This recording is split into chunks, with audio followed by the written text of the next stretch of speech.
हमें तो बुलाया जाए तो मैं नंगे पैर स्नान करके कपड़ा पहन के नंगे पैर पहुंचेंगे।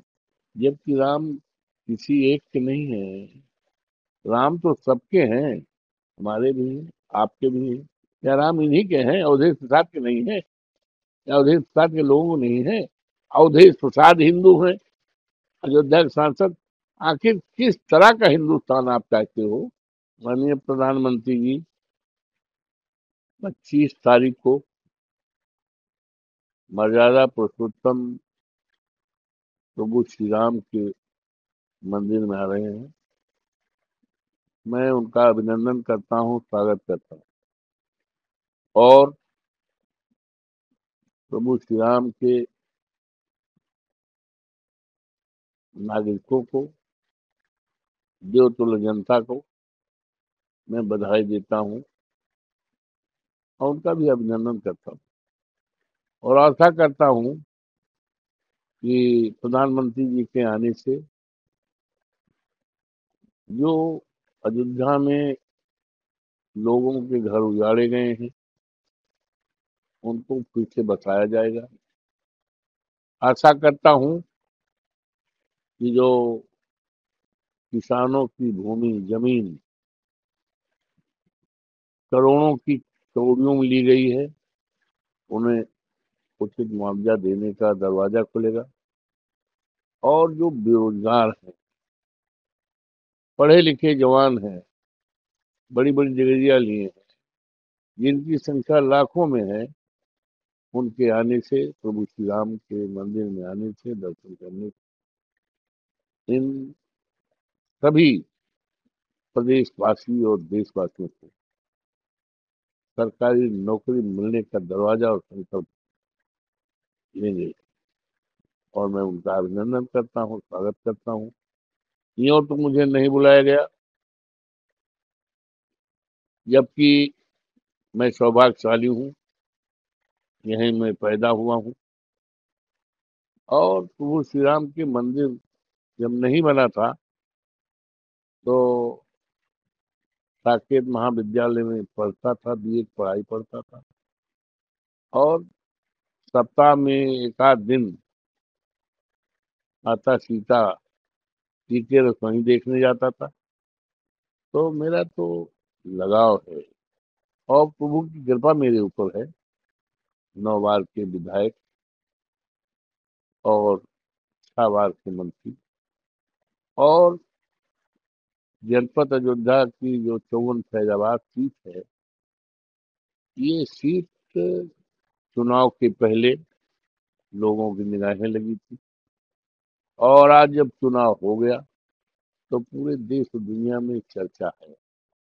तो ऐसी ये सब कुछ प्रभु श्री राम की कृपा से, हनुमान जी की कृपा से, देवतुल्य जो हमारे मतदाता हैं, उनकी कृपा है, हमारे नेता माननीय अखिलेश जी की कृपा है, जिन्होंने सामान्य सीट से मुझे टिकट दिया और देवतुल्य जनता ने जिताया। तो हमें तो कार्ड मिलना चाहिए था, हमें तो पास मिलना चाहिए था। लेकिन मैंने सुना है, अभी कल जिलाधिकारी से भी मैंने बात किया कि भाई परसों होना है 25 को, हमारे पास तो कार्ड नहीं आया, पास नहीं आया।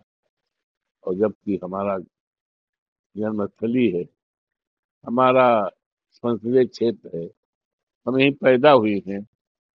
तो उन्होंने कहा साहब ये तो जिम्मेदारी ट्रस्ट की है, ट्रस्ट वाले जिसको चाह रहे हैं उनको दे रहे हैं।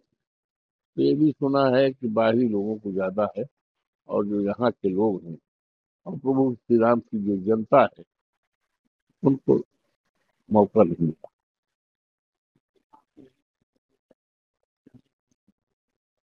है।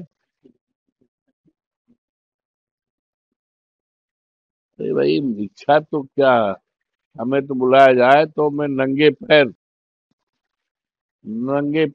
स्नान करके कपड़ा पहन के नंगे पैर पहुंचेंगे, नंगे पैर पहुंचेंगे। लेकिन अब पता नहीं क्या उनकी विचारधारा है। वो हमें इग्नोर कर रहे हैं, ये तो वही लोग जाने, ट्रस्ट के लोग जाने।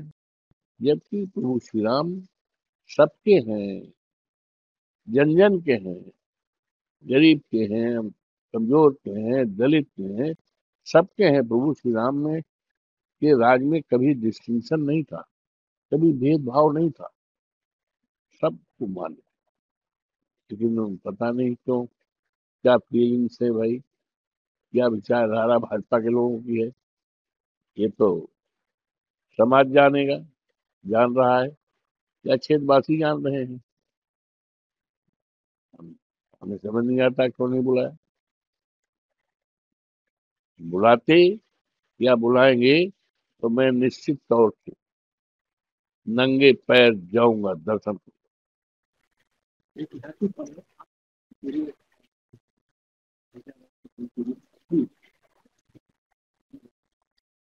तो ये तो समझना चाहिए भाई, ये ट्रस्ट के लोगों को, भाजपा के लोगों को, जो अपने को अधिकारी मानते हैं कि राम हमारे ही हैं।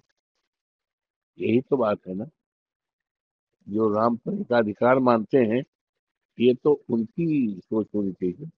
जबकि राम किसी एक के नहीं है, राम तो सबके हैं, हमारे भी हैं, आपके भी हैं, इनके हैं, सबके राम हैं। लेकिन ये तो कि राम हमारे ही हैं, राम को दर्शन के हम ही हकदार हैं, ये सोच भारतीय जनता पार्टी की। देखिए दोस्तों, ये जो 2047 की जो बात भारतीय जनता पार्टी के लोग करते हैं, या शासन में जो है बात करते हैं, तो 2047 किसने देखा है? अगर ईमानदारी की बात कही जाए तो राजनीतिक पार्टियों का मैनिफेस्टो होता है, जिसे चुनाव घोषणा पत्र कहते हैं। चुनाव घोषणा पत्र हम समाजवादियों के लिए, हमारे नेता माननीय अखिलेश यादव जी के लिए तो ऐसा पत्र है, जिस तरह से लोग धार्मिक ग्रंथों के प्रति आस्थावान होते हैं, उसके अनुसार चलते हैं, उसी तरह से हम समाजवादियों के लिए, हमारे नेता के लिए जो चुनाव घोषणा पत्र जारी करेंगे, उसको 5 साल में सरकार आने पर निभाने का काम करेंगे। वो किया है, चाहे माननीय नेताजी की सरकार रही हो, आज दुनिया में नहीं है, चाहे उनके लायक बेटे और हिंदुस्तान की कल की उम्मीद अखिलेश जी हो, पूरा काम किया है। जो कहा है घोषणा पत्र में, उससे कहीं ज्यादा किया है। और भारतीय जनता पार्टी ने कुछ नहीं किया, कोई काम नहीं किया। शानदार, आप सोचिए कि छात्राओं के लिए लैपटॉप बांटने का काम किया है, गरीबों के लिए, इस प्रदेश की गरीब महिलाओं के लिए 5,555 लाख पेंशन देने का काम किया था। योगी बाबा की सरकार आई, बंद हो गई। किसानों के लिए काम किया था। और यही नहीं, लखनऊ से आगरा इतना बढ़िया बनाया है कि उसको ये लोग सोच नहीं सकते हैं। कैंसर इंस्टीट्यूट बनाया, ये सोच नहीं सकते। और डॉक्टर राम मनोहर लोहिया, लोहिया का जो है हॉस्पिटल, लोहिया अस्पताल बनाया, सारा काम किया है। लेकिन इन्होंने, इनसे पूछा जाए तो कुछ नहीं, केवल इनके एजेंडे में है हिंदू मुसलमान। ये है इस देश के नौजवानों को सरकारी नौकरी देने का कुछ नहीं है, और कानून व्यवस्था के लिए कुछ नहीं है। दलितों का जिस तरह से उत्पीड़न हो रहा है, जिस तरह से अपमान हो रहा है, अभी का कोरी जो शहीदों की धरती है, वहां पर रामपाल पासी, जिनकी उम्र 70 साल है, उसको पेशाब चटाने का प्रयास किया गया, चटाया गया, प्रयास नहीं। और चटाने वाले कौन हैं? ये दूसरे कोई नहीं है, भारतीय जनता पार्टी की कार्यकर्ता है, आरएसएस के करता है। ये किसको चटा रहे हैं? जो वीरांगना उदा देवी 1857 में 36 अंग्रेजों को मौत के घाट उतारा था, देश को आजाद कराया था। आज आजादी के बाद उनके बाल बच्चों को, उनके परिवारजनों को हिसाब खिलाया जा रहा है। ये आज ऐसी सरकार है। तो 2047 की बात करना, जनता को बेवकूफ बनाना है। जनता बहुत समझदार है। होना ये चाहिए कि जो चुनाव में घोषणा पत्र जारी किया गया है उसके अनुरूप काम करना चाहिए। तो उसके अनुरूप तो कोई काम किया नहीं जा रहा है। दिन अपने आप बीतता जा रहा है और जनता की समस्याएं और बढ़ती जा रही, परेशानियां दुश्वारियां बढ़ती जा रही। ये है, तो इससे देश नहीं बनेगा। देश तब बनेगा जब देश के जो अमर शहीद हैं उनके सपने को साकार किया जाएगा, तभी महान देश हो पाएगा। तभी आप विश्व गुरु बन पाएंगे। विश्व गुरु नहीं बन पाएंगे। एक तरफ करोड़ों करोड़ों नौजवान पढ़े लिखे बेकार हैं, एक तरफ किसान जाड़े की रात में आवारा जानवरों को, सांडों को रखाने के लिए अपने खेत पे पड़ा है। सांड हमारी खेती भी करते हैं, जान भी लेते हैं। उत्तर प्रदेश में 5,000 से ज्यादा किसानों के सांडों ने जान ले ली है। इसके बारे में कोई सोच नहीं है। गौशालाएं जो बनी हैं, हमारी गायें जिसको हम माँ कहते हैं, गाय हमारी माता है, उसके पवित्र गोबर से हम धार्मिक अनुष्ठान करते हैं, तो उसको बनाते हैं। आज गायें जो है जाड़े में ठिठुर ठिठुर मर रही हैं। उनके लिए अवतार नहीं है, उनके लिए खाने की अच्छा व्यवस्था नहीं है, उनके लिए बीमार है दवाई नहीं है। और इस तरह की बात करना देश को गुमराह करना है। कहा था हमारे प्रधानमंत्री जी ने कि भाइयों बहनों हमारी सरकार बनाओ, हर साल 2 करोड़ नौकरी देंगे। तो 11 साल तो हो गया भैया, जोर डालो 22 करोड़ नौकरी। किसानों को कहा 15 लाख रुपए खाते में आएगा, 5 नया पैसा नहीं आया। तो ये गुमराह करने की बात है। ये कि 2047 का विजन इस देश के लोगों को गुमराह करने का बात है, और इसमें कोई सार्थकता नहीं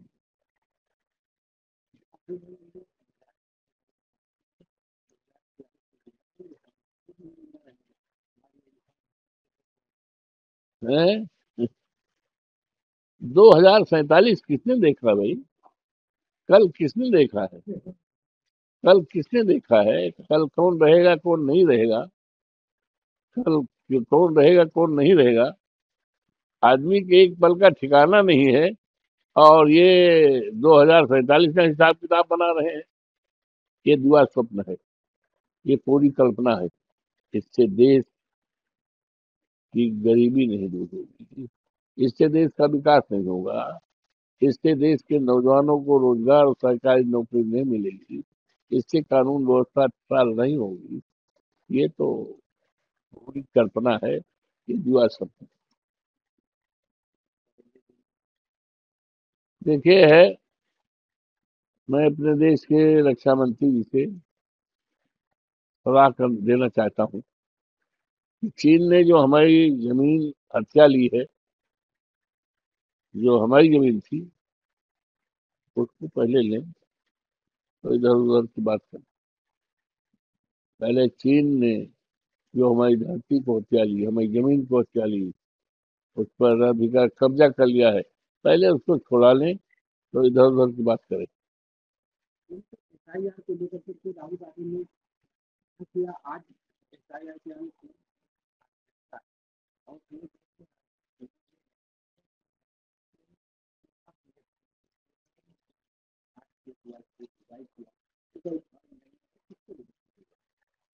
एसआईआर में बहुत घपलेबाजी है।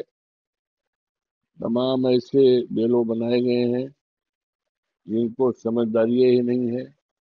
तमाम ऐसे बेलों हैं जो बीमार पड़े हैं, गए ही नहीं, फार्म जो है फार्म तक नहीं बांटे हैं। तो इस तरह से अव्यवस्था के चलते और रहते एसआईआर में जो लोगों को अपना फॉर्म भर के अपना वोट बढ़ाना है, वो बनाना है, कि उससे महरूम हो जाएंगे, नहीं हो पाएगा। ये ये देशवासियों को उनकी नागरिकता छीनने का एक सोची समझी रणनीति है, जो देश के लिए अच्छी बात नहीं। बाबा साहब भीमराव अम्बेडकर ने जो अधिकार दिया है वोट का, इससे बड़ी कीमती दौलत नहीं है, इससे बड़ी कीमती पूंजी नहीं है जिसको बाबा साहब भीमराव अम्बेडकर ने दिया है। ये वोट का ही अधिकार है कि नहीं साल में तो 5 साल बड़े बड़े लोग गरीबों के घर पे जाते हैं, उनके दरवाजे पे जाते, हाथ जोड़ के वोट के लिए देते। तो इससे बड़ी ताकत, इससे बड़ी कीमती दौलत नहीं है। इस दौलत को भारतीय जनता पार्टी के लोग उसको लेना चाहते हैं, खत्म करना चाहते हैं। ये एसआईआर में गंभीरता के साथ, और ये 4 अगस्त 4 दिसंबर रखा है, कम से कम 3 महीने समय और दिया जाए तभी ये काम पूरा हो पाएगा। अन्यथा इस देश से लाखों लाख लोग लोगों का वोट नहीं बन पाएगा, और उनको ये सरकार घुसपैठिया घोषित कर देगी। उनकी एक तरह से नागरिकता खत्म करने का ये प्रयास है, जो हमारे स्वतंत्र देश के लिए, आजाद देश के लिए अच्छी बात नहीं है। जिस जिस अधिकार को बाबा साहब भीमराव अम्बेडकर ने दिया है, उस अधिकार को छीनने का ये सोची समझी इनकी रणनीति।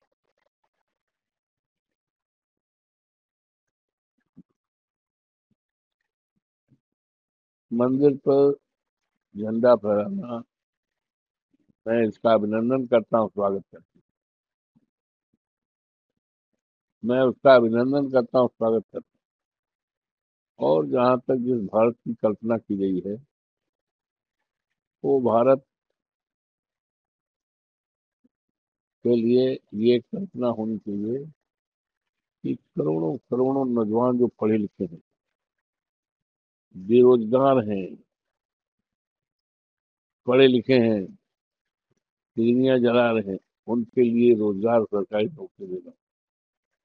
आज आजादी के इतने दिन हो गए, 77 साल, न जाने कितने लोग गरीब हैं जिनके पास मकान नहीं है, आसमान के नीचे सोते हैं, आसमान के नीचे सोते हैं, चाहे जाड़ा हो, चाहे गर्मी हो, चाहे बरसात।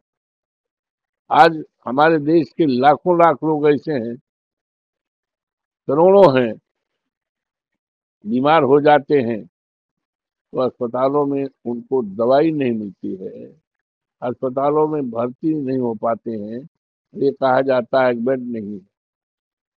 और न जाने कितने लोग इलाज, बिना इलाज के मर जाते हैं, कितने लोग भूखे सोते हैं। तो जब तक हमारा देश की आजादी का फल सबको नहीं मिलेगा, सबके पास घर हो जाए, सबके पास रहने का अच्छा है, खाने का है, कपड़े का सारा इंतजाम हो जाए, तभी हमारा देश, जो हमने राजनीतिक आजादी पाई है, लेकिन अभी सामाजिक आजादी और आजाद आर्थिक आजादी बात। राजनीतिक आजादी हमको मिली है, हम अपना 15 अगस्त मनाते हैं, 26 जनवरी मनता है, हमारा देश स्वतंत्र है, इसका हम देशवासियों के लिए गर्व है। हमारा देश का गौरवशाली इतिहास है, तो इतिहास और तभी और मजबूत होता जाएगा जब सबको इस देश की आजादी का फल मिलेगा। धन्यवाद जी। देखिए, ऐसा है, मैं तो कह रहा हूँ राम मंदिर बना है, इसका मैं स्वागत करता हूँ, अभिनंदन करता हूँ, लेकिन राम मंदिर केवल भारतीय जनता पार्टी के लिए नहीं है। राम मंदिर देश के सभी लोगों के लिए है, गरीबों के लिए है, कमजोरों के लिए है, दलितों के लिए है, पिछड़ों के लिए, अल्पसंख्यकों, ये मंदिर सबके लिए है। प्रभु श्री राम किसी एक व्यक्ति के लिए नहीं थे, उनकी तो मर्यादा थी। तुलसीदास ने कहा भी है कि दैविक दैविक भौतिक तापा, राम राज काहू न व्यापा। तो राम के राज में तो किसी तरह का किसी को कष्ट ही नहीं है। और इन्होंने, भारतीय जनता पार्टी ने, तो प्रभु श्री राम की जो मर्यादा है उसको तोड़ने का काम किया, मर्यादा को विकृत करने का काम किया है। तो राम किसी एक व्यक्ति के नहीं है, राम किसी के लाए हुए नहीं है। जो ये कहते हैं कि राम को हम लाए हैं, राम को हम उंगली पकड़ बैठाए हैं, नो बडी विल बिलीव। ये इस बात को कोई बिलीव नहीं करेगा कि राम को भारतीय जनता पार्टी के लोग लाए हैं। राम के साथ तो ये अपना राजनीति करते हैं। ये राम आस्था का विषय है, प्रभु श्री राम आस्था के विषय है, उनके साथ राजनीति नहीं करनी चाहिए। राम किसी व्यक्ति के नहीं है, राम सबके हैं। अब राम का है, फहराया जाएगा, स्वागत करते हैं। लेकिन हमने सुना है कि बैन लगा हुआ, सभी लोग जा ही नहीं पाएंगे, पहुंच के लोग, बड़े लोग पहुंच पाएंगे। अरे हमें तक तो अभी कार्ड मिला नहीं भैया, जबकि कल है कार्यक्रम है, हम यहीं पैदा हुए हैं, यहाँ देवतुल्य जनता ने हमें सांसद बनाया है, देश दुनिया में चर्चा है, हमको तो अभी तक बुलाया नहीं भाई। तो क्या राम इन्हीं के हैं? क्या राम इन्हीं के हैं? अवधेश प्रसाद के नहीं है? या अवधेश प्रसाद के लोगों को नहीं है? तो राम को जो बांटने वाले लोग हैं, भगवान ने बचाओ इनका। हाँ,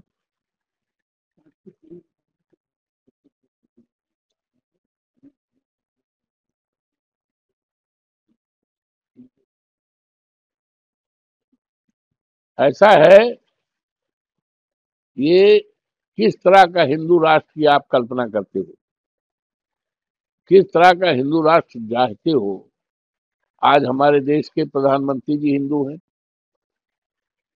आज हमारा जो, हमारे न्यायपालिका के, उच्चतम न्यायालय के मुख्य न्यायाधीश हिंदू हैं।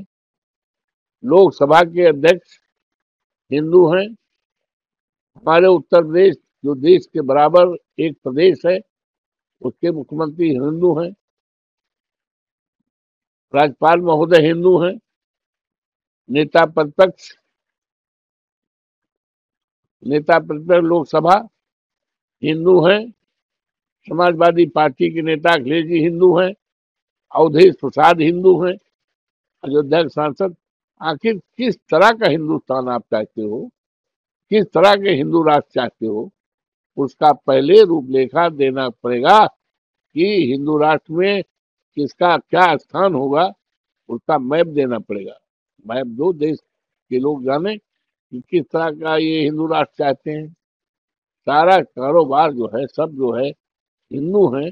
तो हिंदू की परिभाषा में क्या है, इस पर साधारण परिभाषा को पहले बताना पड़ेगा, इसका नक्शा देना पड़ेगा कि इनका प्रारूप क्या है हिंदू राष्ट्र का। तभी इस तरह की बात करनी चाहिए।